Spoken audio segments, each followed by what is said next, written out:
حضرت انس رضی اللہ عنہ سے مروی ہے کہ اللہ کے نبی ایوب علیہ السلام کی آزمائش 18 سال تک رہی، قریب و دور کے سب عزیزوں نے انہیں چھوڑ دیا سوائے ان کے 2 بھائیوں کے۔ وہ صبح و شام ان کے پاس آتے۔ ایک دن ان میں سے ایک نے دوسرے سے کہا، واللہ تمہیں معلوم ہے کہ ایوب نے ایسا گناہ کیا ہے جو اس سے پہلے دنیا میں کسی نے نہیں کیا۔ اس کے ساتھی نے اس سے کہا، وہ کیا؟ کہنے لگا، 18 سال ہو گئے لیکن اللہ تعالیٰ نے ان پر رحم نہیں کیا اور ان کی تکلیف دور نہیں کی۔ جب شام کو وہ دونوں ایوب علیہ السلام کے پاس آئے تو جس شخص سے یہ بات کہی گئی تھی اس سے صبر نہ ہو سکا، یہاں تک کہ اس نے ان سے اس بات کا ذکر کر دیا۔ ایوب علیہ السلام نے کہا، مجھے نہیں معلوم کہ تم کیا کہہ رہے ہو سوائے اس بات کے کہ اللہ تعالیٰ جانتا ہے کہ میں جب بھی 2 جھگڑا کرنے والوں کے پاس سے گزرتا تھا جو اپنے جھگڑے میں اللہ کا ذکر کرنے یعنی قسم اٹھاتے تو میں گھر جا کر ان کی طرف سے کفارہ ادا کر دیتا، اس بات کو ناپسند کرتے ہوئے کہ اللہ کا ذکر ناحق کام میں کیا گیا۔ ایوب علیہ السلام قضائی حاجت کے لیے باہر نکلا کرتے تھے۔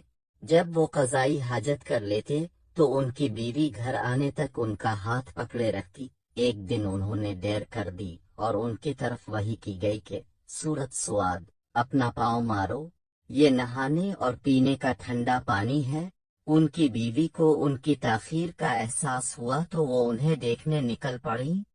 ایوب علیہ السلام ان کی طرف آ رہے تھے، اللہ تعالیٰ نے ان کی تکلیف دور کر دی تھی اور پہلے سے زیادہ اچھے ہو گئے تھے۔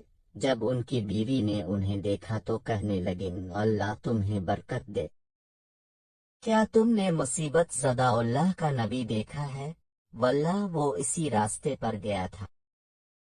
جب وہ صحیح تھا تو میں نے تم سے زیادہ اس کے مشابہ کسی کو نہیں دیکھا۔ ایوب علیہ السلام نے کہا، میں ہی وہ ہوں۔ ان کے لیے 2 ڈھیر تھے، ایک گندم کا، دوسرا جو کا۔ اللہ تعالیٰ نے 2 بادل بھیجے، جب ایک گندم کے ڈھیر پر پہنچا تو اس نے سونا برسانا شروع کر دیا حتیٰ کہ سونا بہنے لگا، اور دوسرے نے جو کے ڈھیر پر چاندی برسانا شروع کر دی حتیٰ کہ چاندی بہنے لگی۔ بسم اللہ الرحمن الرحیم، قد افلح